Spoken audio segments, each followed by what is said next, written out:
جب سورج مصر کے وسیع صحراؤں پر طلوع ہوتا ہے تو اس کی سنہری روشنی ایک ایسے پراسرار وجود پر پڑتی ہے جو نہ صرف ایک مجسمہ ہے بلکہ ایک رازوں سے بھرا ہوا سفیر ہے۔ The great sphinx of Giza. یہ وہ دیو قامت مجسمہ ہے جو ہزاروں سالوں سے وقت اور سلطنتوں کو بدلتے ہوئے دیکھ رہا ہے۔ گریٹ سفنکس کی تعمیر کے بارے میں سب سے بڑی مسٹری اس کی اصل عمر ہے۔ مصری ریکارڈ کے مطابق یہ تقریباً 2500 قبل مسیح کے فرعون خافرے کے دور میں بنایا گیا، لیکن جدید سائنسی شواہد اس دعوے کو ہلا کر رکھ دیتے ہیں۔ سفنکس کے جسم پر پائے جانے والے پانی کے کٹاؤ کے نشانات اس بات کی طرف اشارہ کرتے ہیں کہ یہ مجسمہ اس زمانے میں تراشا گیا جب مصر میں شدید بارشیں ہوتی تھیں، اور وہ دور کم از کم 8000 سے 12000 سال پہلے کا ہے۔ یہ بات حیران کن ہے کیونکہ اس وقت نہ اہرام موجود تھے اور نہ ہی مصری سلطنت وجود میں آئی تھی۔ اگر یہ تحقیق درست ہے تو پھر سفنکس کی تاریخ پورے مصر کی اصل تاریخ کو بدل دیتی ہے۔ اس کے علاوہ سفنکس کو بنانے کے لیے استعمال ہونے والے اوزار، یعنی اس کو کیسے تراشا ہوگا، اس کی پیمائش کیسے کی ہوگی، اور ایک ہی چٹان سے اتنا بڑا مجسمہ کیسے کاٹا ہوگا، یہ آج بھی سائنسدانوں کو حیران کرتا ہے۔ 73 میٹر لمبائی، 20 میٹر اونچائی اور 19 میٹر چوڑائی، یہ سب کچھ اس دور میں کیسے ممکن تھا؟ کیا قدیم مصری واقعی اتنے ترقی یافتہ تھے یا سفنکس ان سے بھی پرانی کسی گمشدہ تہذیب کا شاہکار ہے؟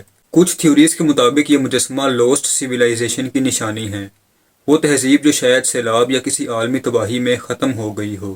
سفنکس کے چہرے کے سٹرکچر اور جسم کی بناوٹ میں جو ڈیفرنس نظر آتا ہے وہ بھی یہی بتاتا ہے کہ شاید بادشاہ خیفرا نے بعد میں چہرہ اپنی شکل میں تبدیل کروایا ہو۔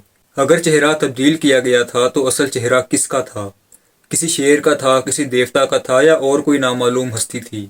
ان سوالات نے سفنکس کی تاریخ کو مزید پر اسرار بنا دیا ہے۔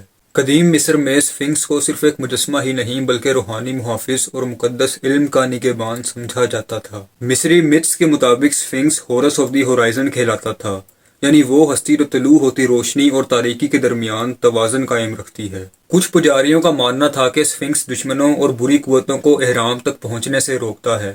تاریخ میں ایسے شواہد بھی ملتے ہیں کہ لوگ رات کو سفنکس کے پاس جانے سے ڈرتے تھے کیونکہ وہ مانتے تھے کہ اس کے ارد گرد موجود توانائی غیر معمولی ہے۔ یونانیوں نے سفنکس کو ایک پہیلی پوچھنے والی مخلوق کے طور پر پیش کیا جو انسان کے علم اور عقل کی آزمائش کرتی ہے، جبکہ افسانوں میں سفنکس کو رازوں کا محافظ کہا گیا ہے، وہ راز جو صرف منتخب پجاریوں کے پاس ہوتے تھے۔ بعض داستانوں کے مطابق سفنکس کے اندر گہرے کمرے اور سرنگیں موجود تھیں جن میں فلکیاتی علم، جادوئی تحریریں اور تہذیبوں کی تاریخ محفوظ کی جاتی تھی۔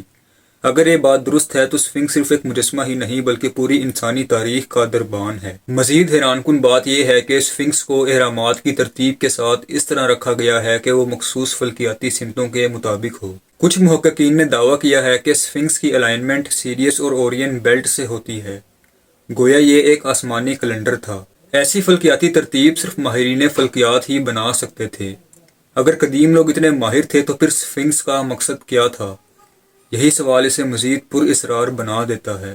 جدید ٹیکنالوجی کے ذریعے سفنکس کے ارد گرد کیے گئے جیو فزیکل سکینز نے دنیا بھر کے محققین کو حیرت میں ڈال دیا ہے۔ ان سکینز سے پتہ چلا ہے کہ سفنکس کے نیچے خالی جگہیں، سرنگیں، محرابی راستے اور مستطیل نما کمرے موجود ہیں جن کی تاریخ کسی بھی مصری تحریر میں درج نہیں ہے۔ کچھ سائنسدانوں کا ماننا ہے کہ یہ زیر زمین کمرے وہی مشہور ہال آف ریکارڈز ہو سکتے ہیں کہ جس کے بارے میں کہا جاتا ہے کہ وہاں دنیا کے قدیم ترین دستاویزات اور وہ راز موجود ہیں جو بربادیوں سے بچانے کے لیے زیر زمین محفوظ کیے گئے تھے۔ کچھ اسکالرز کا کہنا ہے کہ اگر یہ ریکارڈز واقعی موجود ہیں تو وہ انسان کی گمشدہ تہذیبوں اور قدیم آفات کے متعلق معلومات رکھتے ہوں گے۔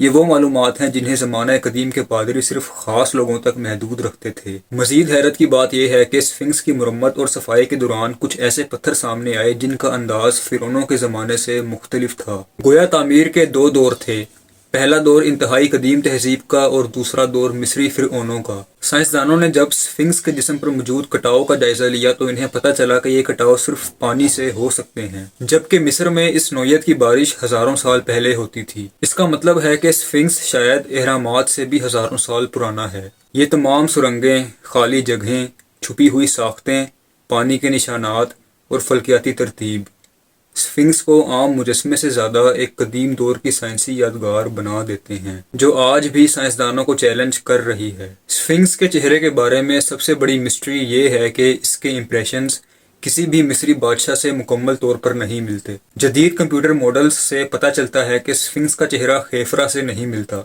بلکہ اس میں افریقی خصوصیات نظر آتی ہیں۔ کچھ محققین کہتے ہیں کہ یہ چہرہ کسی ایسے افسانوی محافظ کا ہو سکتا ہے جس کا تعلق مصر کی اصل قدیم تہذیب سے تھا۔ اسفنکس کی ناک کا غائب ہونا بھی بحث کا مرکز رہا ہے۔ مشہور نظریہ یہ ہے کہ نپولین کی فوج نے گولہ باری کے دوران ناک اڑا دی، لیکن تاریخی شواہد کہتے ہیں کہ اسفنکس کی ناک نپولین سے بھی پہلے غائب ہو چکی تھی۔ کچھ لوگ اسے مذہبی انتہا پسندوں کا فعل سمجھتے ہیں اور کچھ سیاسی انتقام کا نشان۔ چند محققین کا خیال ہے کہ ناک کو جان بوجھ کر ہٹایا گیا تھا تاکہ اس کے اصل چہرے کی شناخت چھپائی جا سکے۔ آج بھی ماہرین اسفنکس کے ارد گرد نئی سرنگوں اور ساختوں کی نشاندہی کر رہے ہیں۔ کچھ کا کہنا ہے کہ اسفنکس اصل میں ایک کھوئی ہوئی قوم یا کسی عالمی آفت کے بعد بچ جانے والے لوگوں کی یادگار ہے۔ کچھ سائنسدان یہاں تک کہتے ہیں کہ یہ دنیا کی قدیم ترین سٹون ٹیکنالوجی کا ثبوت ہے جو انسان آج بھی پوری طرح سمجھ نہیں پایا۔ اسفنکس ایک ایسا راز ہے جسے سمجھنے کے لیے انسان کو وقت کی دیواریں پھلانگنی ہوں گی۔ یہ نہ صرف پتھر کا مجسمہ ہے بلکہ ایک گمشدہ دور کی نشانی ہے، ایک ایسی پہیلی جس کا ہر جواب مزید سوالات کھڑے کر دیتا ہے۔